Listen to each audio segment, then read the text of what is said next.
Hello everyone, Earl Henderson, Primordial Defense. Thank you for watching. I have another Monday quarterback video for you. I'm going to talk about things that are going on and better explain what's going on and talk about things that I think that are being done right and or done wrong. Without further ado, here we go.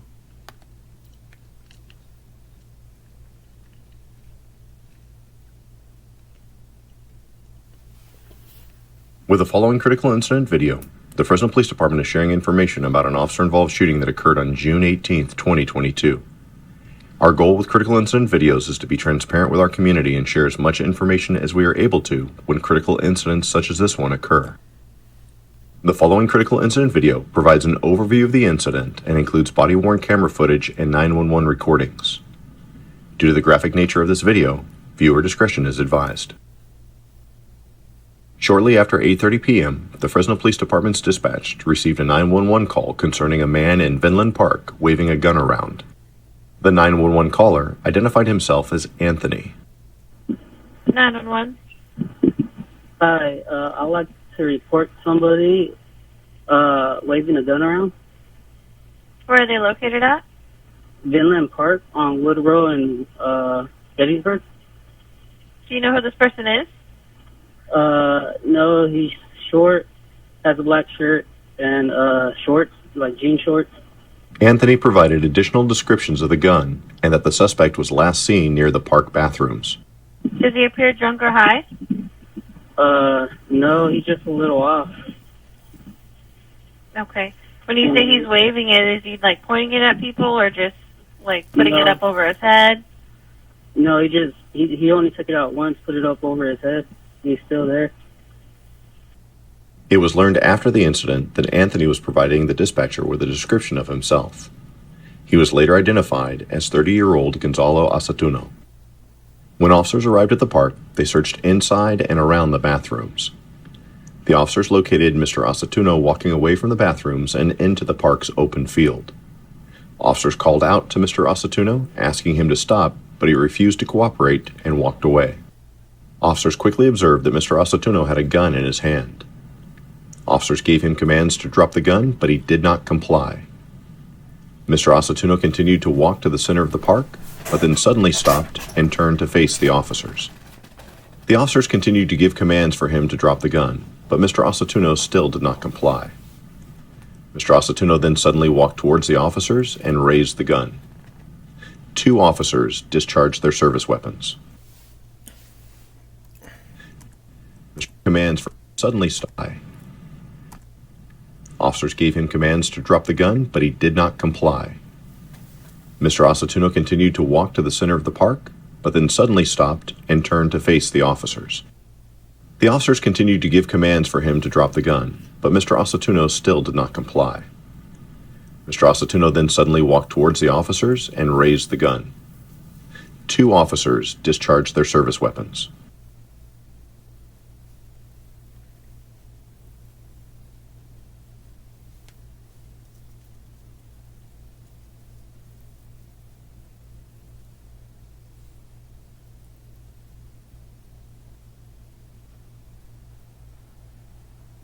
Man, those are some janky ass stalls right there, man. It's like military style. No fucking doors. You imagine, like, just walking up and then someone just sitting there taking a shit and looking up at you.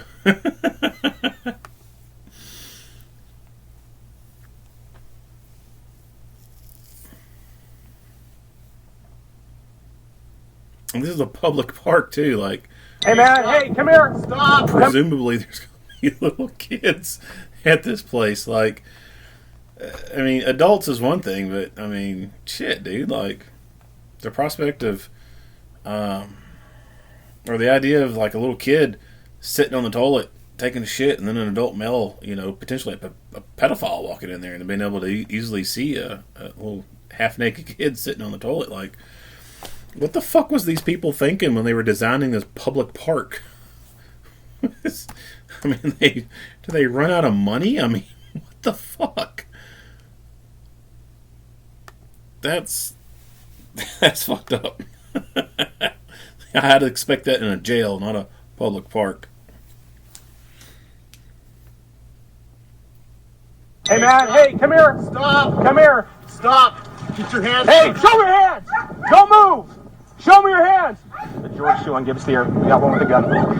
Hey, you need to stop. Get on the ground. Get on the ground. So he's walking away. He's got a gun in his right hand. He's walking to the east. Get us air support, please. Hey, you need to stop right now. Stop. Hey, drop the gun. Drop the gun. George 2 on, he's now walking north through the center of the park. So this is one of my biggest complaints with videos from these agencies where officers respond to calls where there is a person reported to have a weapon and the officers neglect to get their rifles out or their shotguns. Rifles and shotguns are better for fights, gunfights, or even fights with like knives and stuff. They're more accurate beyond normal pistol engagement distances. So that that accuracy, that increased accuracy, means that you're going to be able to put better incapacitating rounds on target more accurately and efficiently and stop that fight sooner, and you reduce the chances of missing when you are able to become more accurate with a rifle or shotgun. And that means that the rest of the public is safe because they are in an urban environment. The only reason why pistols are carried all the time is because they're comfortable and convenient. You can carry them all damn day long and it just doesn't hurt. It doesn't take it out of you, so to speak. Like you're not hurting at the end of the day having carried a pistol around all damn day long. And cops aren't getting involved in gunfights all the damn time. I mean, there's overwhelming majority of officers in this country go their entire career never having to shoot anybody. So there's no need to always have to carry a rifle or anything. When day in, day out, pretty much all you do is fucking write reports and talk to people.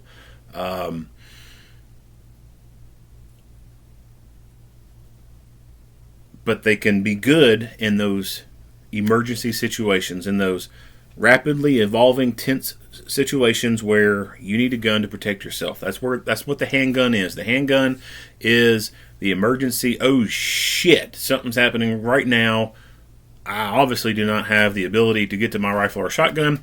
I need to protect myself with something right fucking now, and that's what that pistol is. And pistol can incapacitate a person. However, they're not as good at doing it as a rifle or a shotgun is.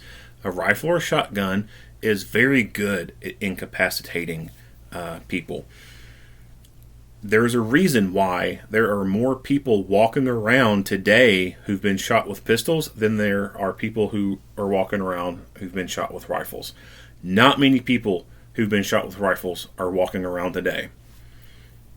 The terminal ballistics between rifle cartridges and shotgun shells, their payload is way different than pistol ammunition. It's night and day difference. So if you know you're going to a gunfight, bring a rifle and bring your friends with rifles. And this is, like I said, one of the biggest complaints about these officer-involved shooting videos is they just don't get their fucking rifles out. Now, why is that? I already alluded to the fact that law enforcement are not getting involved in gunfights every single day. Now, at the national level, if like looking at it like you're looking at, Google Earth or something, you're looking at the entire country, yeah, it looks like law enforcement gets involved in a lot of gunfights. Just watching this channel, the Monday Quarterback channel, like, holy shit, there's a bunch of fucking shootings going on. But when you zoom in to the local levels all across this country, by and large, most agencies are just not getting into that many gunfights. And so there's that aspect, just not that many gunfights occurring. And so they're always just so complacent and so used to always getting out and never having to get a rifle out or anything like that. The biggest part, I think, is training. A lack of good instructors with a good fighting mindset and a lack of good realistic training. So A lot of agencies will take an office person, an officer who works inside. They got a desk job. They'll take that person and send them off to instructor school, and that's the person who does the in-service training and all the other extra training in-house. After officers come back from the academy, those people are not always the best instructors, and the reason why office people are typically sent to instructor schools is because it's easier logistically to have that person conduct training here and there, and they be able to clear their office schedule and conduct those classes, versus take a street officer and take them off of rotation, take them off the street, and then have to find someone else to cover their spot. So now you got overtime for that one person covering that spot, and then you got potential overtime for that one officer who is having to conduct that class itself.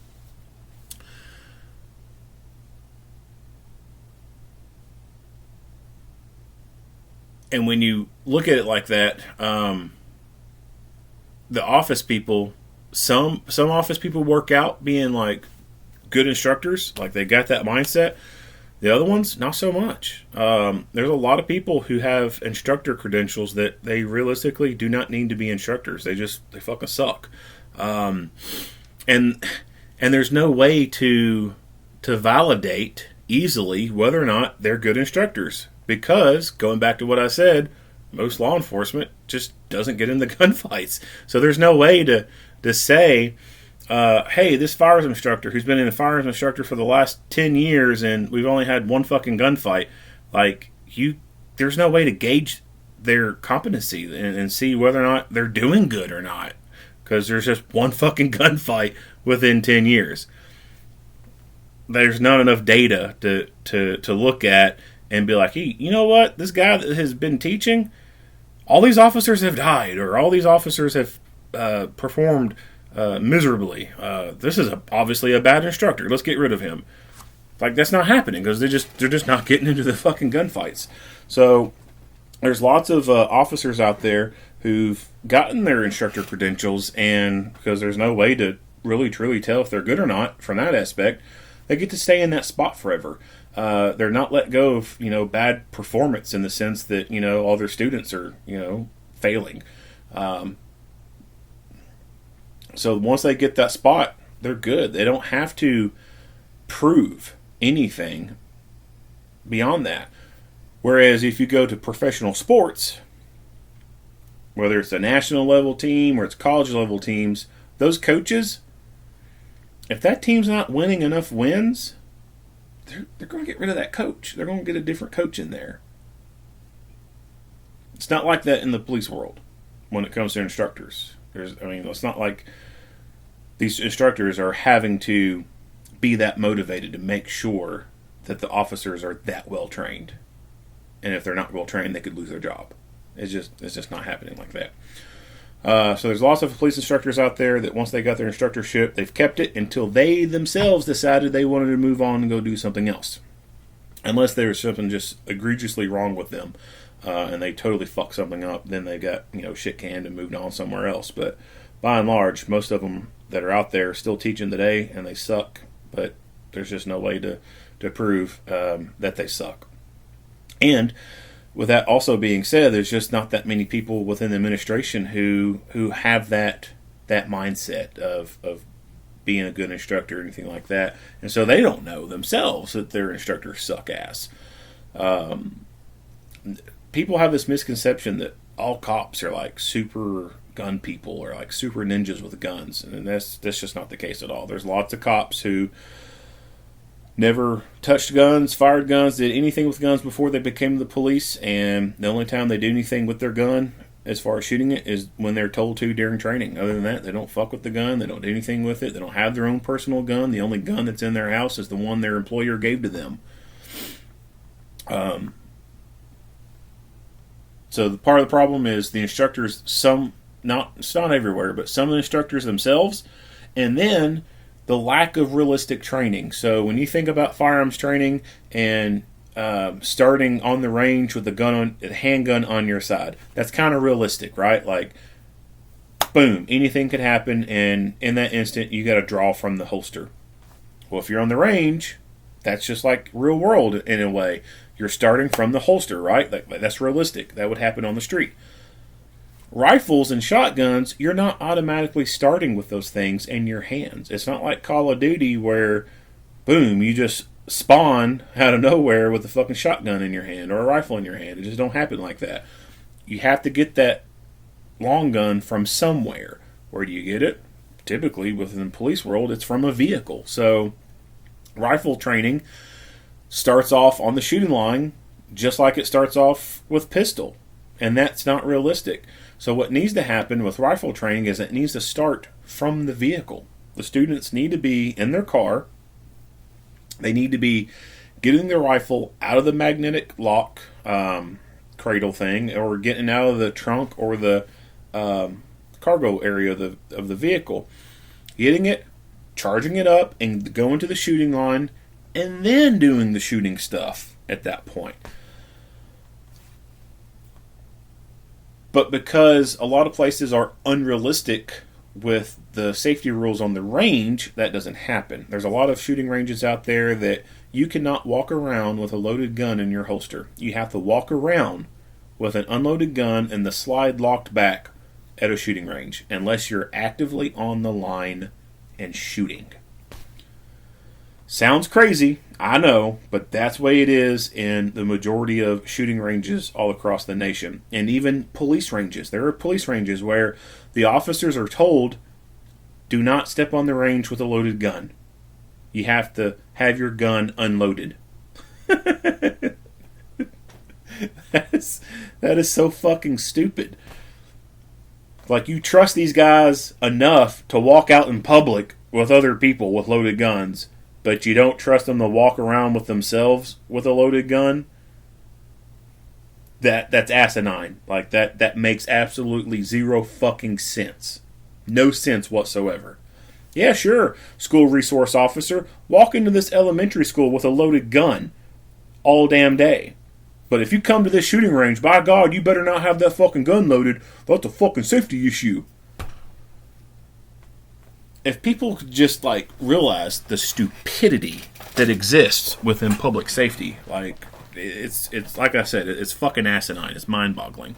So, what needs to happen just won't happen because so many people are stuck in this unrealistic world of stupid-ass rules. And what needs to happen for rifle and shotgun training is they need to be starting from the vehicle, moving from the vehicle, get into the shooting line, shooting, and then when they're not shooting, they need to keep their rifles on them or their shotguns on them, loaded and slung, so that they become used to and comfortable to walking around with a loaded rifle slung around their neck or slung around their back. But a lot of shooting ranges will not allow that because of stupid-ass rules. So those are some of the things that go into why I think a lot of officers just don't get out of the car and get their rifle. It's just not ingrained into them. That fighting mindset is not ingrained into them, either because their instructor sucks, or they got a bunch of stupid-ass rules, or it's a combination of the two of those things. And the fact that they're just not always getting in the gunfights. Like, day in, day out, normal law enforcement life is just talking to people and doing reports. And maybe yelling at a couple people here and there. That's it. Hey, drop the gun! Drop the gun! Hispanic male, black shirt, pants is walking back towards us with the gun. Drop the gun! I need a unit with the rifle. Drop the gun!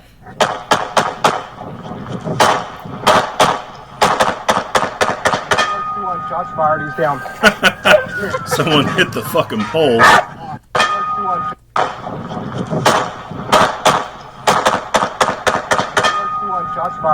So that was a missed round. I'm assuming someone off to the side hit this pole right here, or it could be something else in the area that we can't see. That happens, especially when you're dealing with pistols. Pistols, they suck as far as accuracy goes, and misses occur in gunfights a lot. Not saying it's acceptable or anything, but I'm just pointing out that's the reality of shit. And that kind of goes back into what I was talking about earlier with a lack of really good firearms training. even with good firearms training, you're dealing with very dynamic, deadly situations that are rapidly evolving and are extremely tense. And when you're dealing with pistols, like that short-barreled gun, you only got 2 points of contact on it.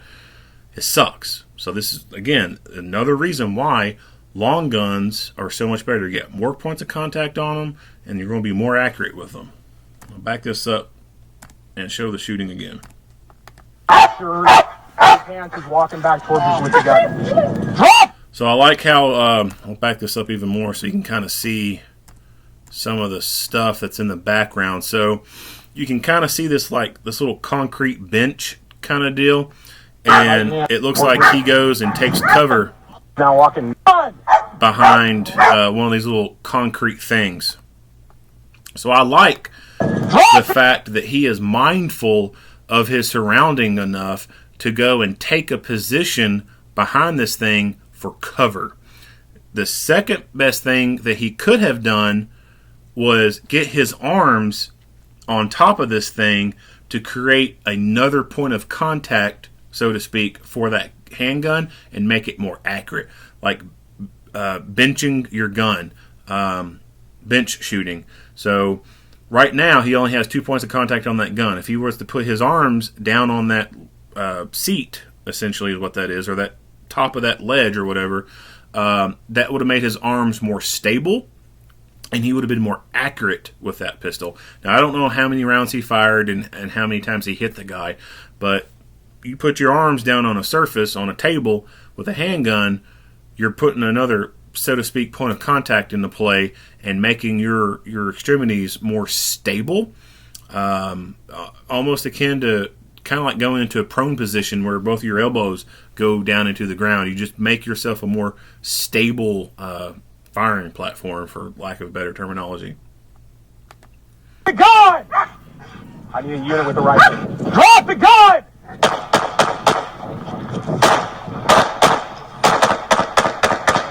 One shots fired, he's down.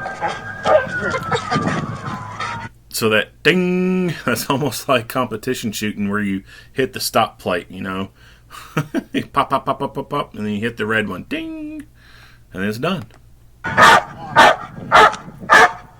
Alright, I'll back this up. One shots fired, he's down. Alright, so what do we see him doing? We see him doing a reload. I like this. He's not on slide lock. He's still got rounds in this first magazine, but he knows that this fight could start again at some point. So he's taken a partially depleted magazine out of his gun, and he's putting a full one in there. That way, if this guy decides to raise back up and start shooting, he can restart the next fight with a full magazine.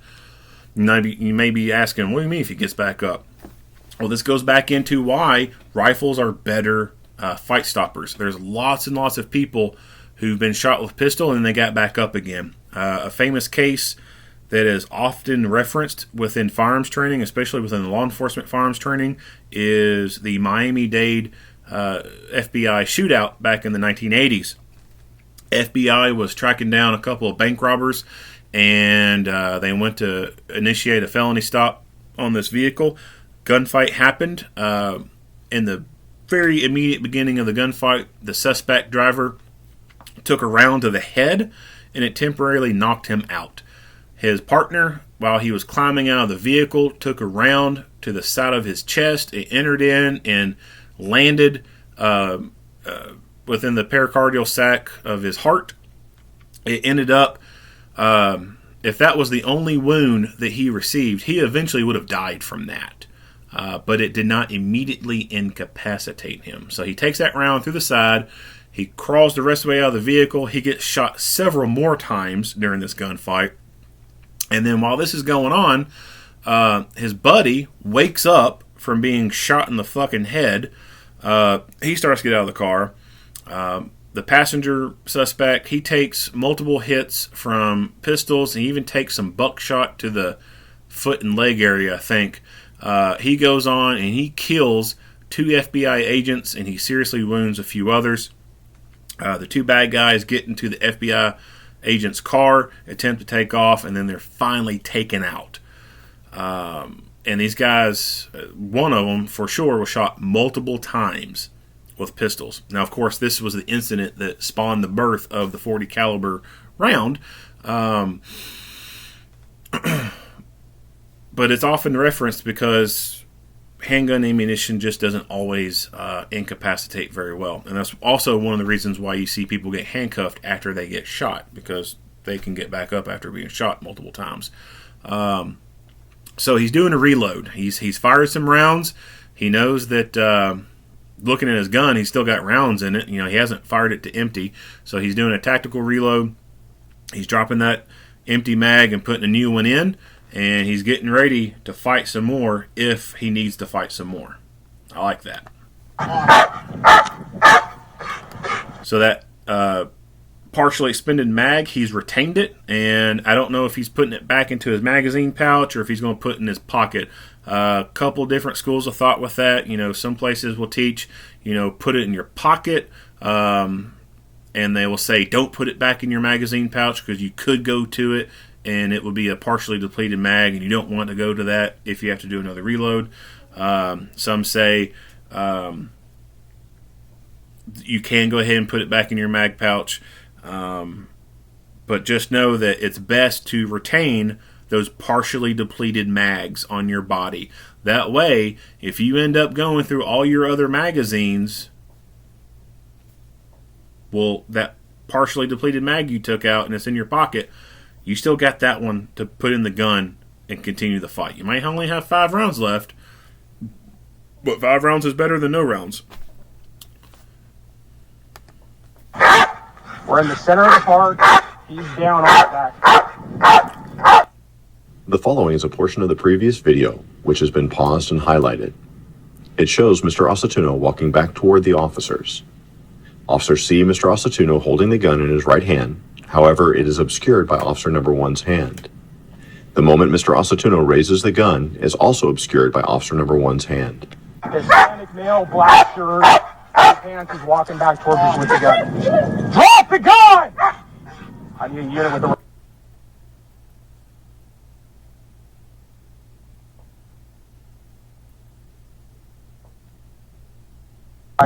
Drop the gun! As Mr. Aceituno fell to the ground, he was still holding the firearm. A canine was deployed to pull Mr. Aceituno away from the firearm so that officers could safely approach to detain him and provide medical aid. The canine officer gave his canine the command to pull Mr. Aceituno closer to the officers and away from the gun.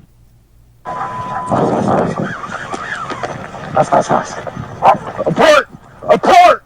Call abort! Say back to me, guys, back to me. Call abort! Abort! Call abort! Abort! Abort! Abort! Abort!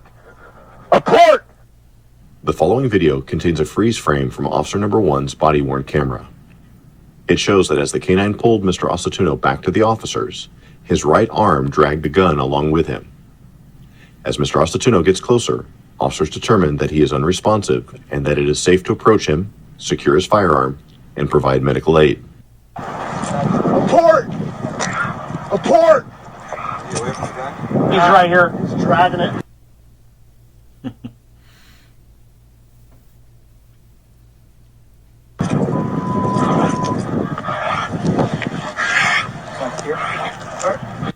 Officers immediately provided medical aid, including CPR, until the arrival of paramedics.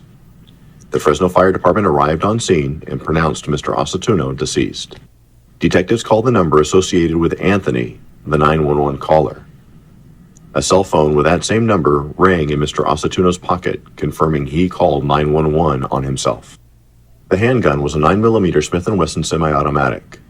The gun was ultimately found to not be loaded. This concludes the critical incident video of the officer-involved shooting that occurred on Ray Anthony. He's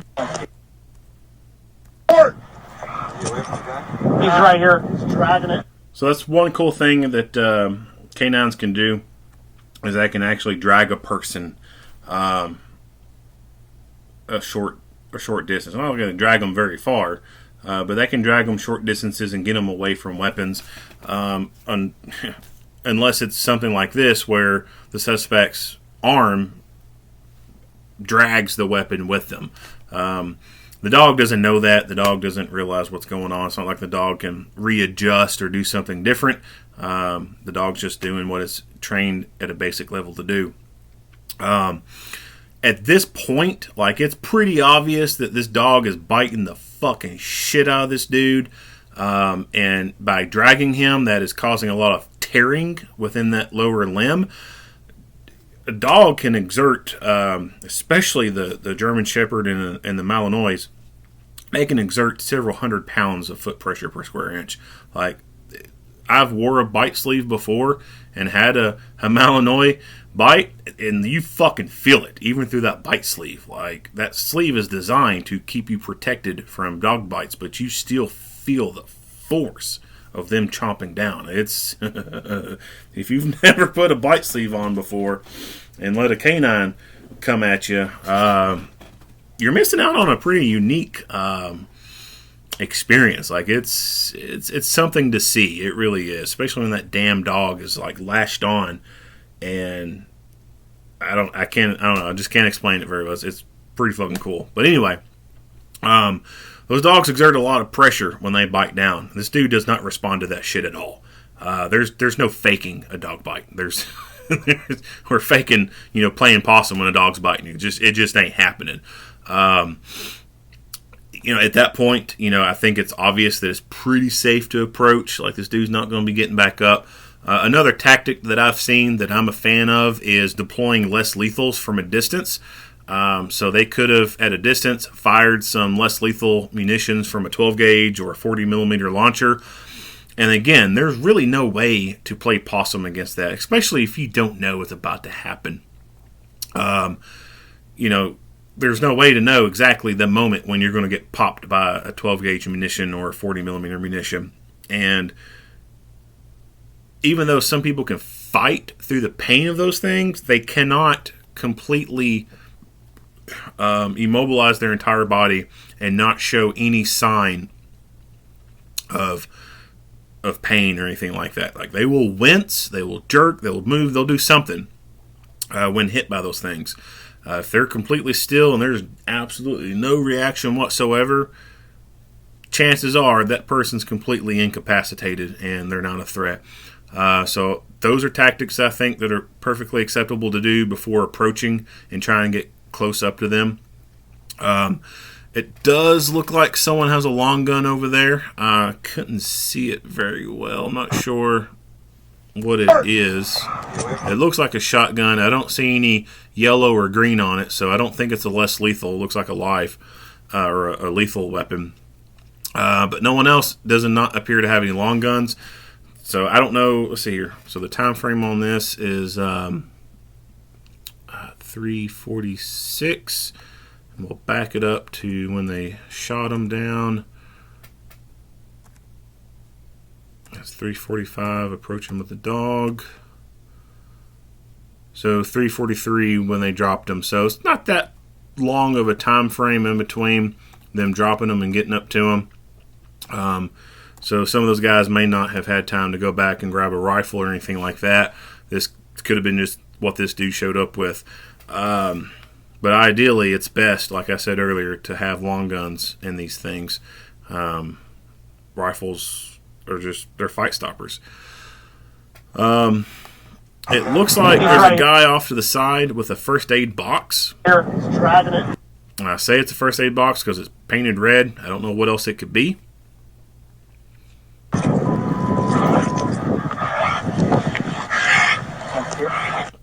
Now, he just kind of rolls on in there, so it seems like, he's of the mindset that, like, yeah, this dude's down. He's out for the count. I can roll up on him. Ideally, the best thing I think to do is cuff this guy up and do a search on him. Make sure there's no more weapons on him, because it would be fucking stupid if this dude got down here right to his side with intentions of providing medical care, and then this dude reaches down in his pocket, grabs a gun, and points it and shoots. Yeah, granted, he still would have been shot again after this point, but he could have conceivably got a gun out and shot. So people who've been shot, people who've tried to kill you, and they've been shot, even though they appear to be incapacitated, doesn't mean that they're going to be forever incapacitated. They could only be possibly temporarily incapacitated. And if they wake back up, they could wake up wanting to fight some more. And it's a whole lot harder for someone to effectively fight you when their hands are cuffed. So I think they should have rolled his ass over, cuffed him, searched him, and then start rendering medical aid to this guy. Officer. This first aid box, when you watch it a few times, it looks very shiny, like it's wrapped in a cellophane wrapping or something. I could be wrong. It could be just the way it looks and the way the lights are coming off of it, but it literally looks like it's in packaging. So it looks like it's brand new, like it's never been used.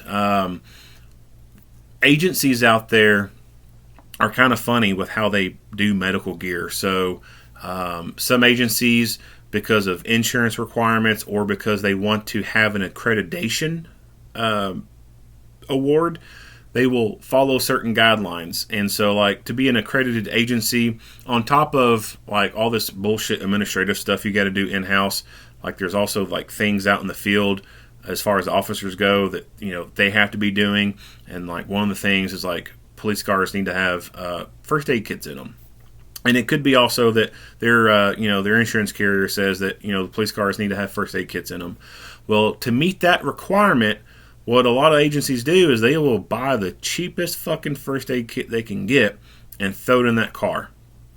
And because those things, and especially if it's an accreditation kind of thing, since those things could at some time be inspected by an evaluator, agencies will put tape around these boxes and write on there, "Do not open." Or they'll leave them in their original packaging and write on the outside of the cellophane packaging, "Do not open." Or notify such and such if, you know, the seal is broken, something like that. You know, they may have policies in place. Hey, if you open this first aid kit, you got to like turn it in and get a new one. And they do that for those goofy requirements. It's not like they're doing it because they want them to have medical equipment. They're only doing it because it's some requirement of something. And when it's a requirement of something and can be inspected, you will see stupid shit like that. Little pieces of tape on boxes keeping them sealed. Or they'll get like those little, they're not exactly like zip ties where they're really hard to break open, but it's the similar thing. It's like a string of plastic with like these little round knots on them, and you can push it through this piece and lock it in place, kind of like a zip tie, but it can break open a lot easier. They'll put those on first aid kits. That way, if the seal is broken during inspection time, then they know that first aid kit needs to be gone through and replaced, or, you know, restocked and have a new seal put on it.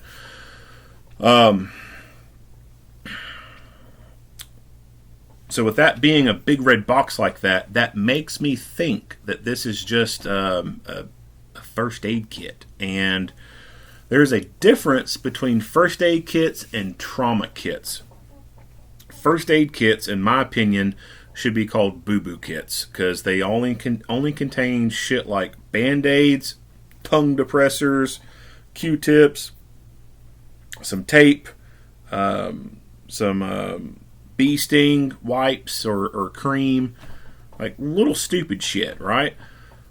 Trauma kits, on the other hand, carry stuff like tourniquets, combat dressings, hemostatic dressings, or powder,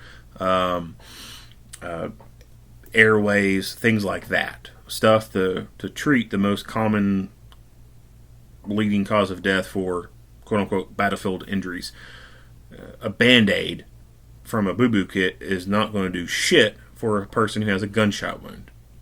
I don't care how big the Band-Aid is. It could be the big Band-Aid that you put, you know, over your knee or something. That's not going to help that person with a gunshot wound. It's just not going to work.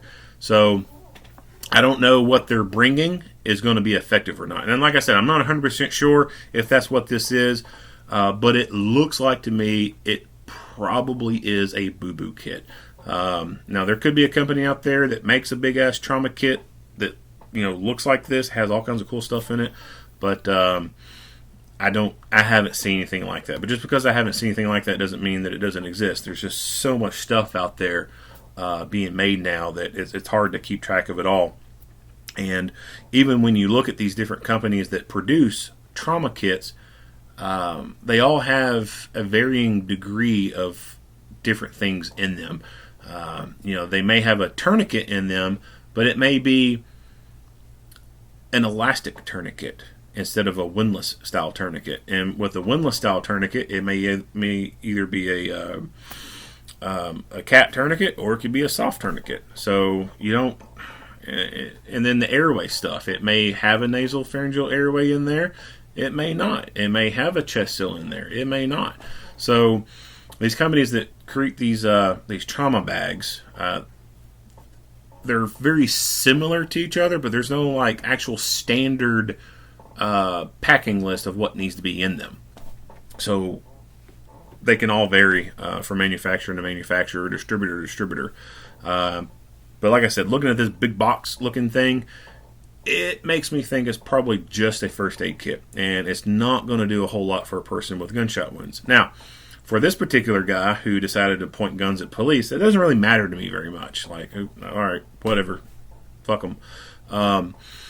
What it does matter to me is if this is the only fucking medical gear to be able to use on them, their teammates, then that's a problem.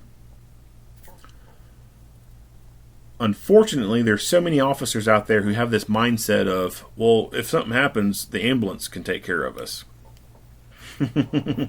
Wrong mindset to be having, guys. Wrong mindset to be having. If you need a tourniquet, you need it now, within 90 seconds, or you're dead. That 7-minute ambulance response time, they're not going to get there in time to save you. So at bare minimum, as far as medical gear goes, if you're going to be carrying anything on you, it needs to be a tourniquet. And then beyond that, it depends on how you carry stuff. Whether it's going to be in a medical ankle holster, if you've got an outer vest that has like all the fucking pouches on it, and there's no stipulation on what you are restricted on putting in there. If you can put a big ass IFAK on your outer carrier, then awesome, that's great. You should be doing that. But if you got to have the uniform style look, then you're going to be kind of constrained to having like a medical ankle holster or stuffing stuff down into your pocket. And unfortunately, you just can't put a whole lot of stuff in small little things like that. But you can pack enough stuff in there to be effective at treating the big killers of battlefield injuries.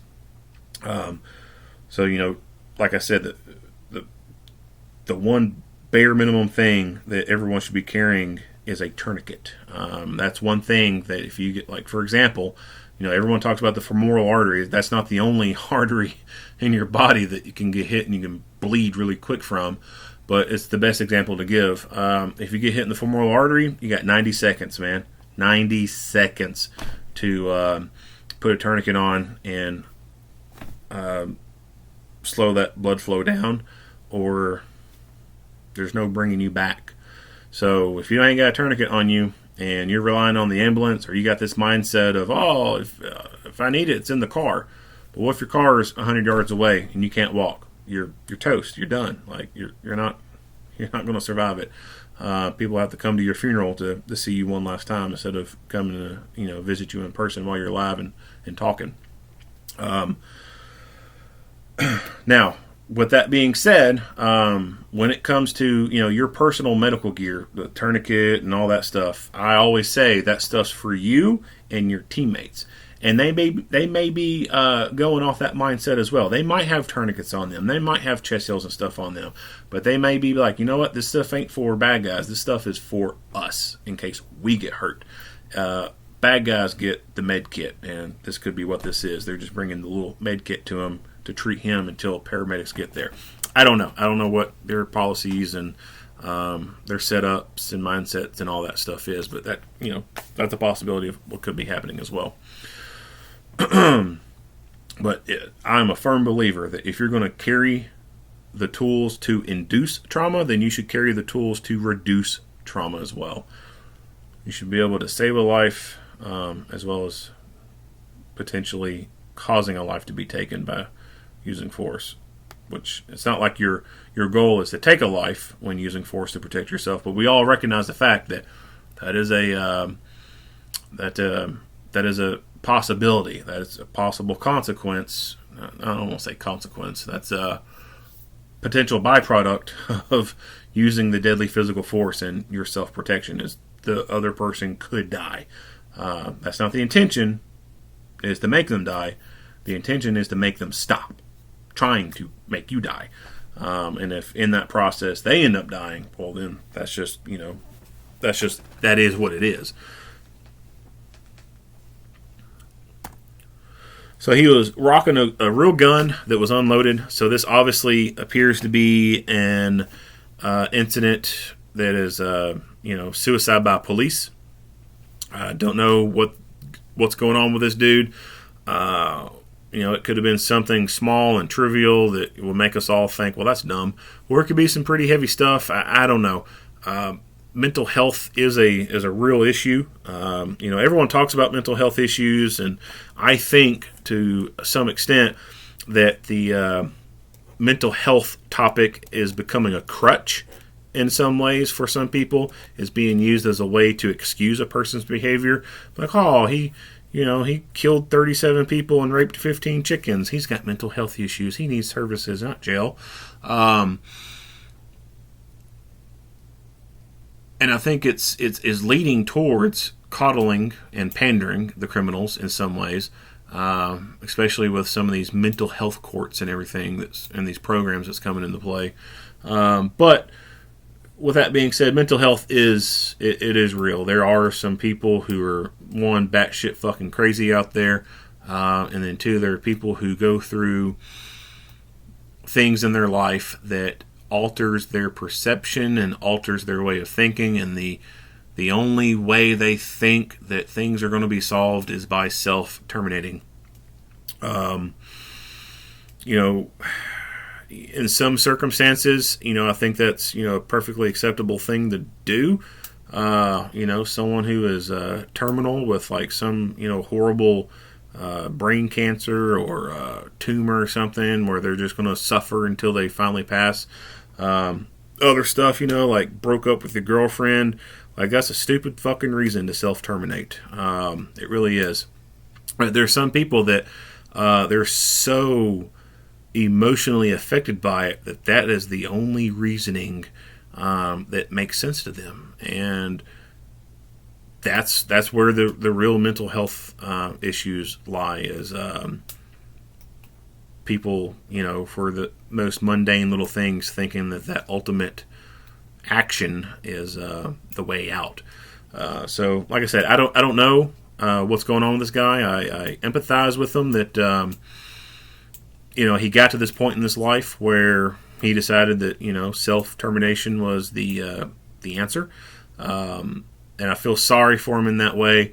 However, at that same time, I call this guy an asshole for doing this to these officers, making a fake fucking call to lure these officers in and force them to shoot him.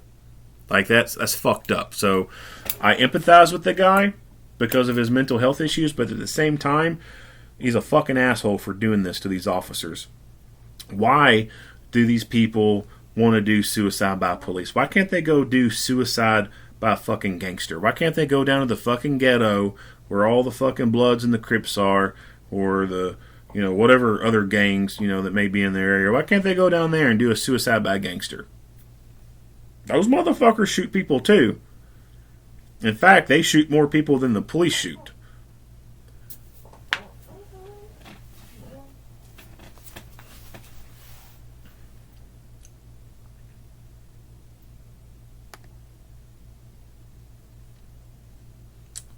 not much else to say about this video.